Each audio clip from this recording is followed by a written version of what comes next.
Te alabamos, Padre, Dios tierno y misericordioso. Te glorificamos, te adoramos, te damos gracias por esta hermosa oportunidad que nos permites dir honor, reconocimiento, alabanza a Cristo Rey, nuestro Redentor y Salvador, nuestro único Salvador en el mundo. Por esto recibe nuestra ofrenda de gratitud y en la unción de tu Espíritu, para que el culto que te ofrecemos sea grato a tus ojos y de provecho espiritual para todos. Manda esa unción, Señor. Renueva nuestros corazones, sana nuestras heridas, y que Cristo Rey reine en primer lugar en nuestros corazones y reine en el mundo entero. Haz llover ríos de agua viva. Alabado seas, Señor, glorificado seas, digno de todo honor y alabanza. Todo lo que respire, alabe al Rey, alaben al Rey. Digno eres, Señor, alabanza para ti. Bendito sea mi Rey, mi Salvador, mi Redentor. Manda, Señor, río de agua viva. Manda, Dios. Llove, santo es tu nombre,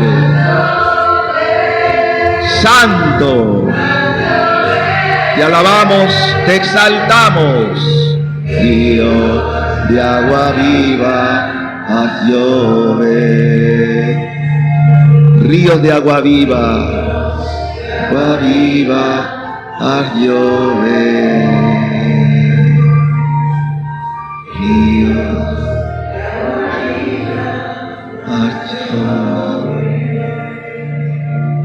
Nos sellamos con la sangre del Cordero, nuestro Rey, en el nombre del Padre, y del Hijo, y del Espíritu Santo. Paz y alegría a todos. Queridos hermanos y hermanas, ¿qué representa esta liturgia de Cristo Rey? Lo primero es recordar que estamos en la iglesia siempre viviendo un círculo de celebraciones, que llamamos año litúrgico. Y en este año litúrgico hay varias etapas donde se acentúa momentos fuertes de nuestra fe. Y uno de ellos es el que próximamente vamos a entrar, que inicia el año nuevo litúrgico. O sea, nosotros, a diferencia del año civil, el próximo domingo iniciamos un año nuevo litúrgico con el Adviento. Como ustedes también ya creo que lo saben, Adviento significa espera. ¿Espera de quién? De ese Dios que prometió: me voy, pero volveré. Y por eso, siempre como católico debemos estar en un permanente espíritu de Adviento. Porque no solamente al fin de la historia vendrá Cristo, sino al fin de tu vida. Y tienes que preguntarte, ¿cómo estoy yo para el momento que me llame Jesús? Ese es el primer Adviento al que tenemos que poner atención. El día en que me tocará dar cuenta de mi vida, porque cada uno dará cuenta de las obras que realizó aquí. Entonces, pongan el énfasis allí. Ahora, también sabemos que Cristo volverá para todas las naciones. Y eso lo creemos como cristianos católicos. Va a volver. Él lo que dijo es que nadie sabe el día ni la hora. Por eso hay que estar prevenido. Pero también nos dio señales de esa venida. Y las señales son muy claras. Por ejemplo, una de las grandes señales es la apostasía. ¿En qué consiste eso? Negación de Dios. Hoy mucha gente se declara atea o increyente o sencillamente no practicante, pero no solamente es una señal. Otra señal sería todo aquello que vemos de la violencia, las guerras, son señales. ¿Por qué? Porque el mundo requiere de una purificación. Desde el momento que entró el pecado al mundo, que se rompió esa armonía que tenían nuestros primeros padres, Adán y Eva, entró el pecado. Y el pecado, como es una ofensa a Dios, porque Él nos creó amorosamente, todos fuimos creados en una manifestación del amor excesivo de Dios. Porque primero crea lo que nosotros contemplamos, los cielos, las estrellas, el mar, el aire, el sol. Todos son beneficios que nosotros podemos tener del amor de Dios. Ustedes están sentados allí y no se dan cuenta que si están vivos es por el amor de Dios. Están respirando y se preguntan de dónde viene ese oxígeno. ¿Quién permite que en mis pulmones esté entrando constantemente el oxígeno? ¿Quién permite que esa bomba que hay dentro de cada uno de ustedes, que llamamos corazón y que palpita, y que me hace que todo mi torrente sanguíneo se vaya también alimentando? Todo eso son gracias que el cielo cuando nos creó con belleza, con amor. Nosotros estamos viviendo constantemente en el amor de Dios y no nos damos cuenta. Entonces hay mucha gente malagradecida que no tiene momento para decir gracias Dios por el don de la vida. Cuando ustedes se sientan en la mesa, ¿te has preguntado de dónde viene esa fruta, esos alimentos que ingerimos, que una mente perfecta la creó pensando en ti, porque necesitamos de alimento? ¿Sí? O sea, podríamos pasar toda la noche hablando de las diversas manifestaciones del amor cotidiano de Dios en nuestra vida. Sin embargo, vivimos muy distraídos. Vivimos distraídos porque también estamos infectados del pecado. Y eso es lo que no nos permite estar más en conexión con el Señor. Entonces, cuando entró el pecado y como consecuencia del pecado, ustedes creo que lo saben, vino la desgracia de la muerte. Porque Dios, cuando creó a nuestros primeros padres, no los creó para que murieran. Dios los creó inmortal. Pero la desobediencia a Dios trajo la consecuencia que todos ahora experimentamos también, que es el drama de la muerte. Aunque, como lo decía la palabra de Dios, si leyeron las lecturas del día de hoy correspondiente a la misa del sábado, ahora estamos ya en la solemnidad, nos hablaba del tema de la resurrección. O sea, hay personas como los saduceos, no solamente en el pasado, sino también hoy, gente que piensa que después que se muere, la entierran 7 pies bajo la tierra y ahí se acabó todo. Sería Dios injusto. Dios no creó al hombre para la muerte. La muerte fue la consecuencia de la desobediencia a la voluntad de Dios, a sus designios que nos hizo por amor. Y el amor de Dios, ¿qué demanda? Y de mí, que le amemos. Eso es lo que demanda. Lo único que Dios desea de nosotros es que le amemos. Por amor me creó y por amor Él quiere ser retribuido en nuestro amor. Así vemos ahora los textos que nos da la liturgia de este día, porque era necesario que Dios reparara el daño que a Él le habíamos hecho nosotros. Porque el daño fue nuestro, es decir, de nuestra estirpe, el ser humano. Adán y Eva desobedecen y por tanto el ofendido era Dios, el ofensor el hombre.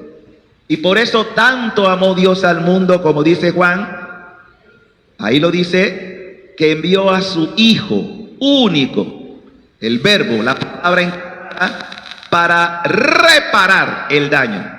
Porque ya el hombre no podía reparar, porque el hombre era un pecador. Así que tenía que venir una persona justa, una persona sin pecado, para que pudiera extirpar el pecado. Y como dice también el apóstol Pablo, dice que donde abundó el pecado, sobreabundaría la gracia. Es decir, de aquel que iba a mostrar su amor excesivo por ti y por mí. Y por eso cuando meditamos en la pasión, estamos viendo el amor de un Dios, permítame la expresión, demencial. porque yo no tengo otra palabra para poder explicarlo. Un amor demencial. Es decir, te ama tanto que entregó a su Hijo único para que todo el que crea en Él ya no muera, sino que tenga eso. Para eso nos creó a su Hijo y lo envió para eso. Por eso nosotros tenemos una deuda con Dios. En la antigua versión del Padre Nuestro decimos, perdona nuestras deudas, porque la deuda la tenemos nosotros, no Dios. Como nosotros, si yo he sido beneficiado del perdón de Dios, yo tengo la exigencia de perdonar también a mi prójimo. Pero eso no se estila. La gente dice, no, Él me hizo. No. Dios me perdonó cuando yo era un pecador y te perdonó a ti. Entonces, si Dios me ha perdonado a mí, ¿cómo no voy yo a perdonar? Por eso la oración más hermosa que Jesús nos regaló es precisamente el Padre Nuestro. Porque esa oración tan profunda recoge todo el sentimiento de Dios para con nosotros. Primero, recordar que ninguno de ustedes está huérfano porque tienen un papá, un padre, Abba, Padre, que es tierno, que es misericordioso, que es bondadoso. Referirme al Padre, decir, gracias papá por haberme llamado de la nada, porque yo no existía. Dios me trajo a la existencia, no lo olvides. Yo no existía, incluso antes que mi papá y mi mamá no existieran, porque también ellos fueron llamados a la existencia, y los creó ya pensando, porque en Dios todas las cosas están en acto presente. Es decir, todo en Dios es presente. No hay ni pasado ni futuro, todo es presente, porque Dios no tiene tiempo, no está sometido al espacio ni al tiempo. Y en esa creación hermosa, pensando en ti, porque antes ya tú estabas en el pensamiento de Dios, en la voluntad de Dios, y te llamó a la existencia, para que ahora en esta existencia tú no olvides que le debes a Él honor, alabanza, gratitud y sobre todo amor. Porque el amor, repito, demanda amor. Porque Dios es amor. Ahora bien, la palabra nos cuenta, y Pablo lo dice claramente, pero antes de seguir el texto de Pablo, quiero detenerme en esta parte del perdón y lo que nosotros pedimos a Dios cuando expresamos el Padre Nuestro. Venga a nosotros tu reino. Esa palabra es muy importante. ¿Qué reino? El Señor no está hablando de las monarquías que han existido y las que existen, de oro, de plata y de todas. No. Porque esas cosas son efímeras. El reino de Dios es su sagrado corazón. Y cuando hablamos del reino de Dios en su sagrado corazón, estamos hablando de los sentimientos de Dios. Y esos sentimientos no tienen otra cosa más que el amor. Me ha amado extremadamente y me dio su corazón. ¿Para qué? Para que yo, en mi miseria, en mi pecado, pueda reconocer mi culpa y hacer lo que hoy nos presenta el Evangelio. Acuérdense que habían dos tipos de personas. Cuando digo dos tipos de personas, una que reconoció su culpa y pidió perdón. Otra persona que estaba en soberbia y no quiso recibir el perdón de la fuente del amor de Dios. Pensar que todavía hay miles de almas así hoy, que dice yo no necesito de Dios, porque no tienen temor de Dios.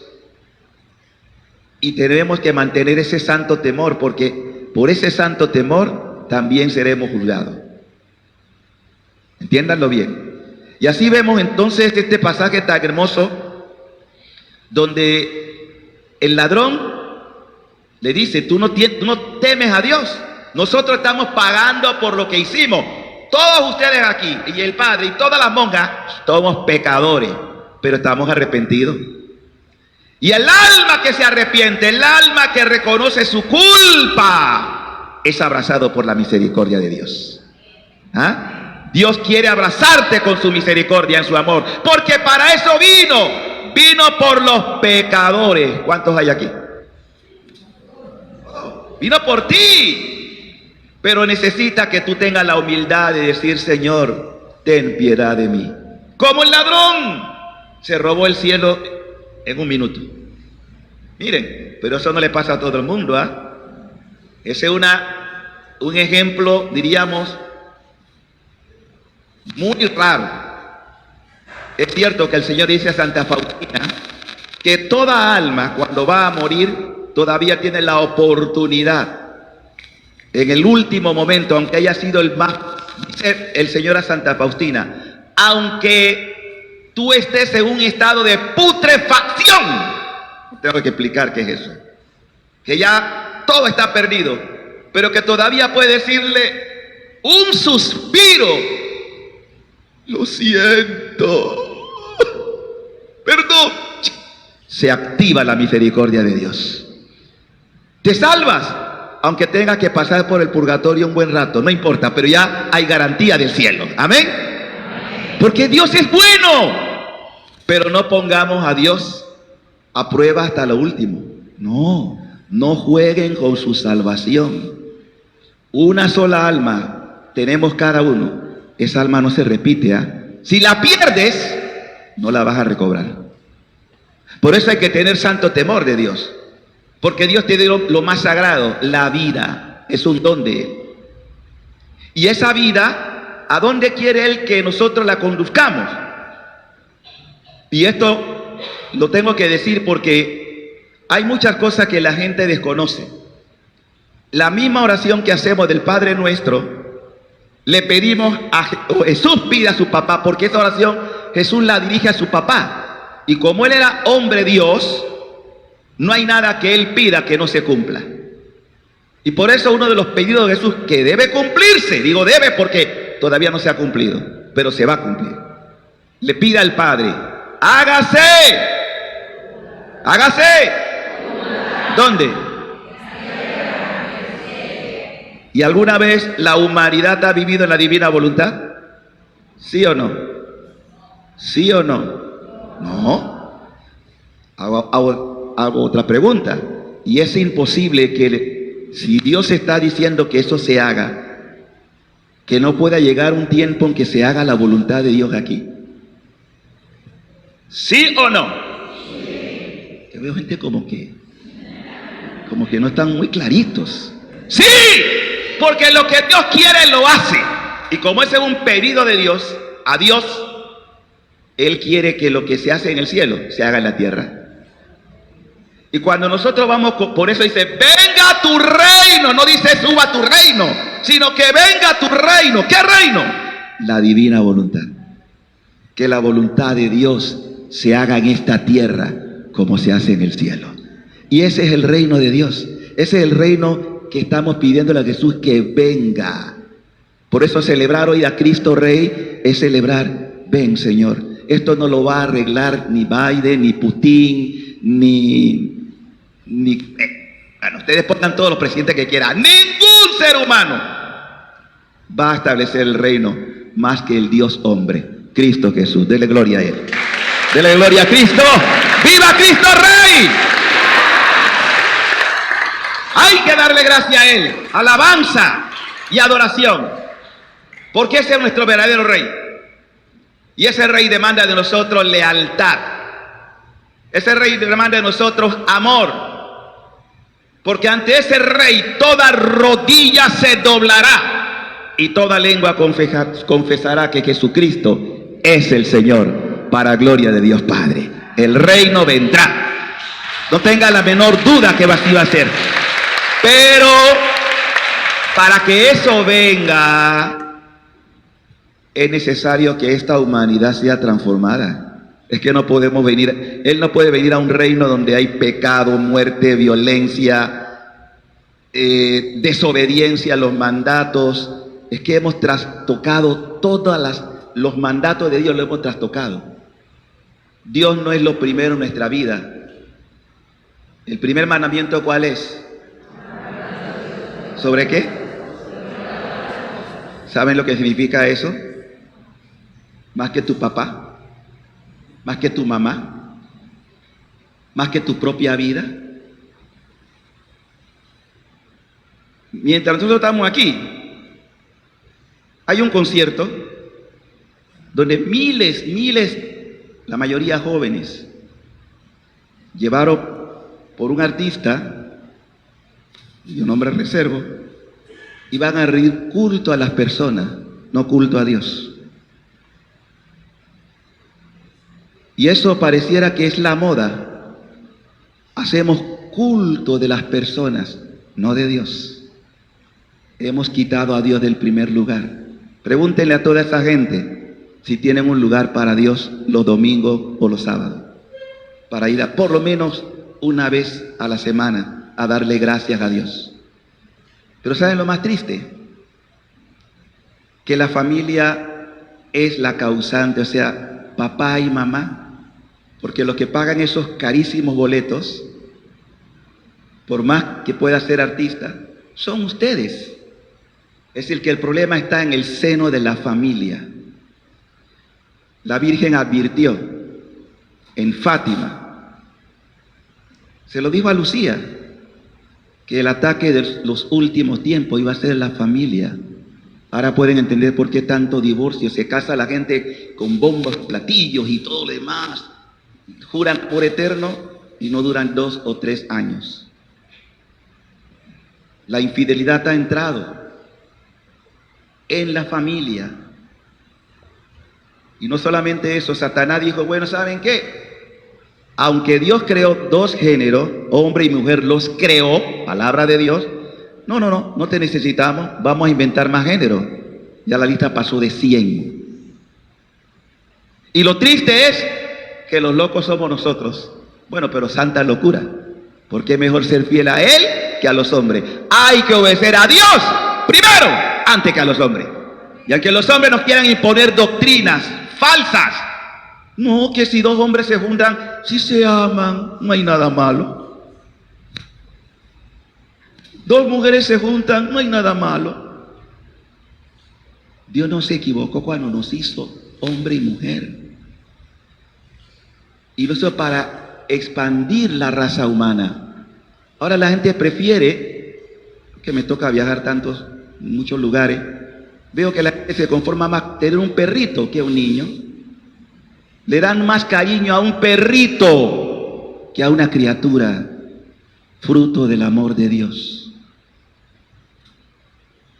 Podría pasarme toda la noche hablando de estas cosas, pero para que ustedes entiendan cómo Dios no ocupa el primer lugar. Hemos sustituido a Dios por nuestro ego, yo y yo. Y hago mi vida lo que me da la gana. Les vuelvo a recordar, ustedes no se autocrearon, fueron creados por Dios. Te creó con un propósito. Y ese propósito es que un día Él habite en ti plenamente, porque es el gran deseo de Dios. De manera que entiendan lo que Pablo dijo un día en Gálatas 2:20, ya no vivo yo, es Cristo que vive en mí. Y eso lo quiere hacer en cada uno de ustedes.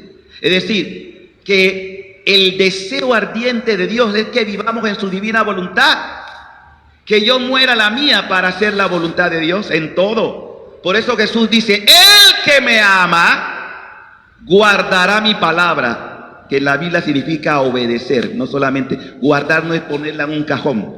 Guardará mi palabra, la cumplirá, y mi Padre le amará, y vendremos a Él y haremos en Él morada. ¿Sabes lo que significa eso? Dios quiere habitar en ti, en cada uno de ustedes. Los quiere hacer sagrarios vivos y la gente no se entera.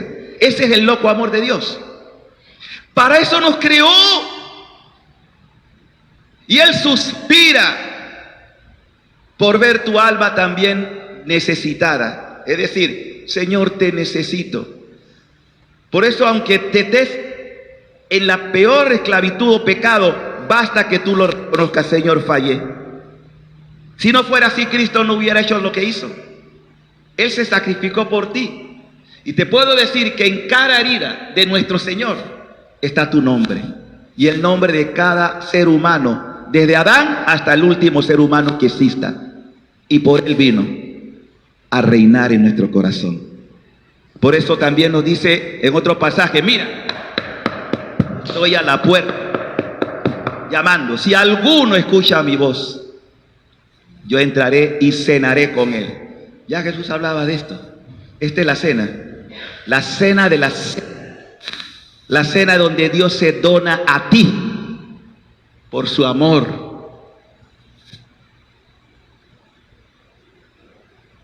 San Francisco de Asís dice que era en sus locuras, porque todos los santos tienen algo de loco, porque no todo el mundo, por eso, porque hacen cosas que parecieran demenciales. Salía al campo gritando en la noche, el amor no es amado, el amor, es decir, Cristo, no es amado. Y él quería reparar. Por eso es importante los actos de reparación. Yo en ese sentido felicito a las hermanas de la visitación, porque eso es lo que más necesita Dios, ser reparado, es decir, reparar el daño que no solamente yo, sino la humanidad. Por eso mientras estamos aquí, hoy está de bote en bote el estadio. En otro culto, no culto a Dios, culto al hombre. Hemos tergiversado todo porque no queremos escuchar la palabra. Entonces no nos quejemos de lo que estamos viviendo. Una sociedad que aleja a Dios se está autosentenciando. ¿Ustedes han visto cómo ha crecido la violencia en nuestro Panamá? Y la forma como se cometen hoy los crímenes. Siempre ha habido, pero en la magnitud de lo que está ocurriendo es para preocuparnos. Yo que soy de Colombia, me preocupa que nosotros ya hemos pasado la cifra de más de 80 muertos solo en sicariato. No estoy hablando de sicariato. Siempre ha habido, pero no a los niveles de violencia que estamos viviendo. Y cuando tú preguntas las razones, no solamente la violencia, sino las causales, pregúntate de dónde vienen esos violentos. Pregunte por su familia. No existe. ¿Quiénes son los que hacen familia? La pandilla. Esa es mi familia. Eso es lo que me acogieron. Y como me acogieron, yo tengo que dar también cuenta de ellos. O sea, tengo que ellos me defiendan, que yo los defienda. Y como tienen necesidades materiales, pues se meten en cosas que son irregulares. Ese es el círculo. Porque no hay. ¿Saben cuál debe ser el centro de donde se cultive los valores y la santidad? El hogar, la familia. Pero si un papá, una mamá no tiene principio, se aburre, no van a la iglesia, no rezan. ¿Se acuerdan aquel eslogan viejo que hacíamos en Panamá? Familia que reza unida. Pero ya no se ve eso. Cada uno coge su rumbo, porque no ocupa a Dios el centro, cuando el primer mandamiento se está violentando. Y así yo podía darle cuenta, pero no hay tiempo, de los 10 mandamientos, cómo los violentamos todos. Entonces nos quejamos, ay Dios, ¿por qué esto? ¿Por qué me pasa esto a mí? Escúchenme, Dios no mandó la pandemia, pero la permitió. Y si ustedes preguntan, ¿qué aprendimos? Yo diría nada bueno. Parece que la gente se destapó más todavía. O sea, ese debía ser. ¿Por qué? Porque eso fue una oportunidad para ver cómo está la iglesia doméstica. ¿Qué es la primera iglesia? Tu hogar. Pero ¿cuántas cosas no se dieron allí? Separaciones. Bueno, las experiencias vividas nos hacen ver que no fue lo mejor. Y quiero advertirle, eso no es nada para las cosas que vendrán. Porque el Señor va a purificar esta tierra. Esta tierra no puede venir Cristo con una tierra tan pecaminosa. Por eso tenemos que ver, y esto para que no tampoco vean las cosas con, ay, que me da miedo. No. El Señor nos ha dicho todo, ya casi todo está dicho en la palabra. Pero Él hace una pregunta. O sea, Él nos dice, voy a volver. Y vendrá con poder y gloria, es decir, como rey. Pero pregunta, ¿y cuando regrese, habrá fe? ¿Por qué hizo la pregunta? Porque ya como Dios, Él sabe que mucha gente dejaría de creer. Que mucha gente ya no cree. Por eso pregunta Jesús, ¿habrá fe? Y la gente se va a arrepentir de no haber dado a Dios el lugar que merecía. De estas cosas pudiéramos hablar mucho por lo que los místicos han hablado de estos tiempos. Quiero decirle que estamos en los últimos tiempos.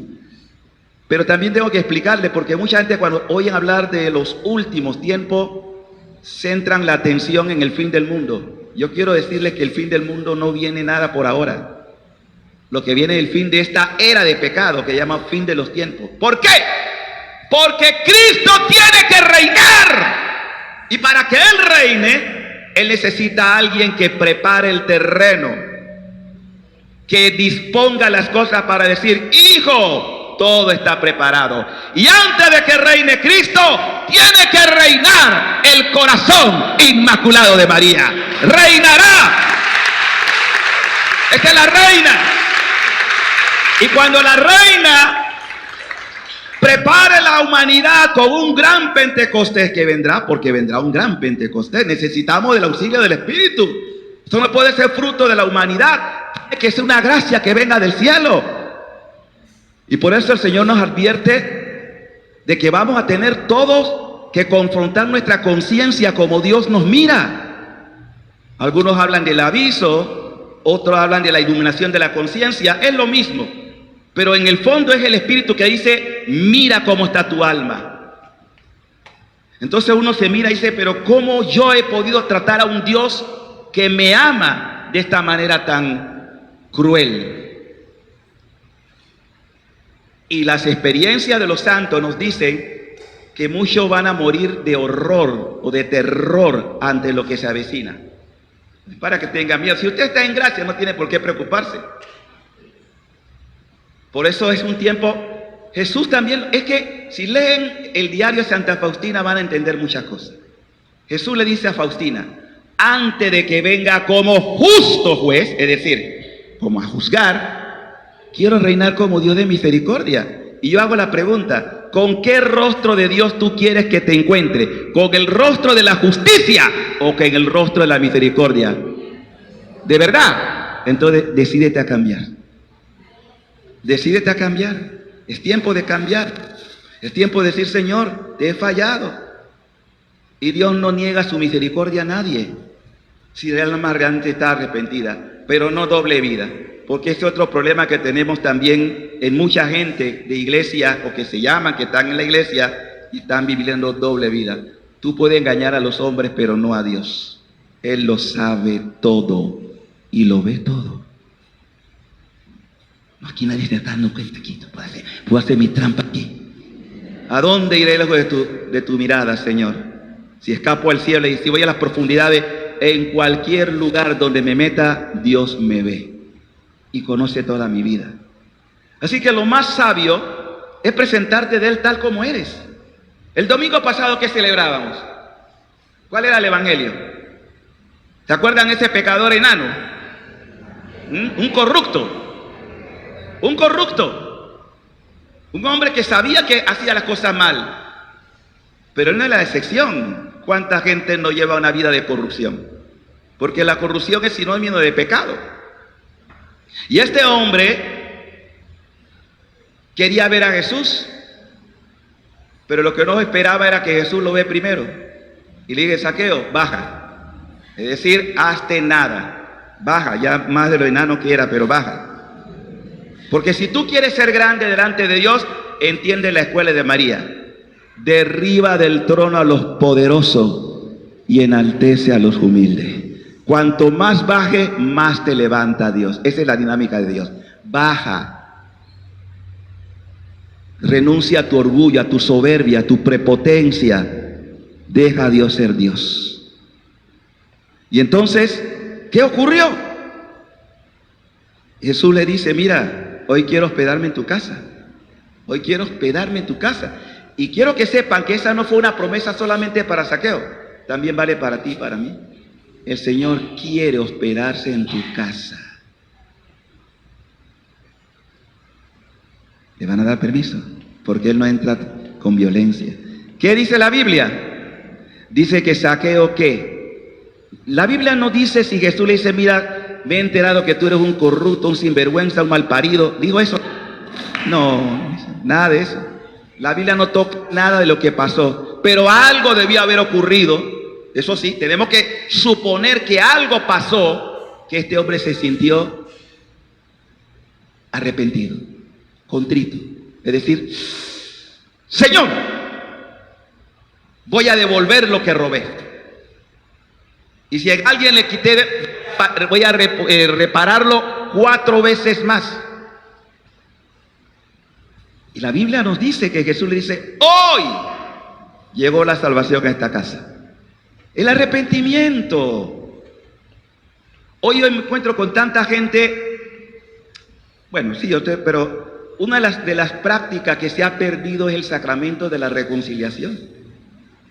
La gente ya casi no se confiesa. Me parezco un poquito a la Inmaculada Concepción. Oye, todos somos pecadores. Yo cura, no voy al espejo y me absuelvo, me autoabsuelvo. Teófilo, yo te absuelvo en nombre del Padre. Yo también voy a otro cura y me pongo de rodillas y Padre, absuélvame.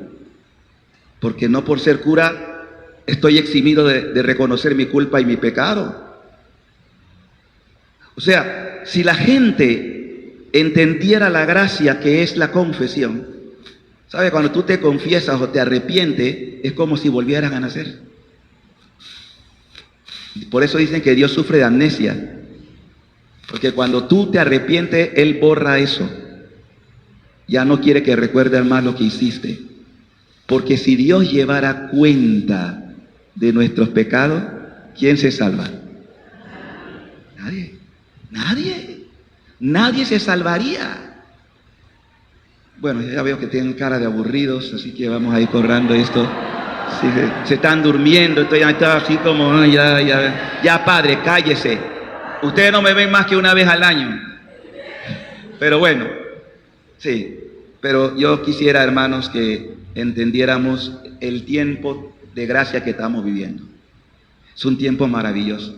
Y yo le digo, no tengan miedo del futuro. El futuro le pertenece a Dios. Esas almas que andan, ay, que el mundo se va a acabar, ay, que vienen, no, ya le dije, ella tiene que reinar. Primero, ya lo dijo en Fátima, al final, ¿de qué final? De esta era, o sea, en la era de pecado. Al final, mi inmaculado corazón triunfará. Y eso es lo que va a permitir entonces que venga el reinado eucarístico de Jesús. Así que viene una era nunca antes vista. Es que no se ha dado, nunca ha ocurrido, pero va a ocurrir. Con esto podemos quedarnos y les invito a vivir su fe con firmeza. Yo llegué ayer de México y estuve dando unos retiros allá, y una de las cosas que también les decía a los lugares de trabajo donde estuve dando misión, que algo que me preocupa porque, bueno, no solamente México, todos los países pareciera que están viviendo de espalda a Dios. Y yo le decía, miren, ustedes tienen una tierra de mártires, porque México dio muchos mártires por la iglesia.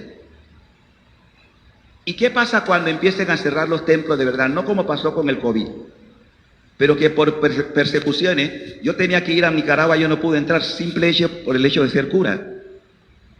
No pude entrar, tenía una misión allá, no pude. No me permitieron entrar, el gobierno. Tenía un obispo preso, detenido. O sea, y cuando ustedes ven el panorama de América Latina, la mayoría de estos pueblos ya son de izquierda. La mayoría son de izquierda. Y la Virgen ya había dicho, porque todo eso, por eso cuando hablo de Fátima, porque todo esto dice, si ustedes no hacen lo que le estoy diciendo, Rusia, aunque Rusia ha podido cambiar ideológicamente, pero ya el mal se hizo, extenderá sus errores por todo el mundo, creando persecuciones.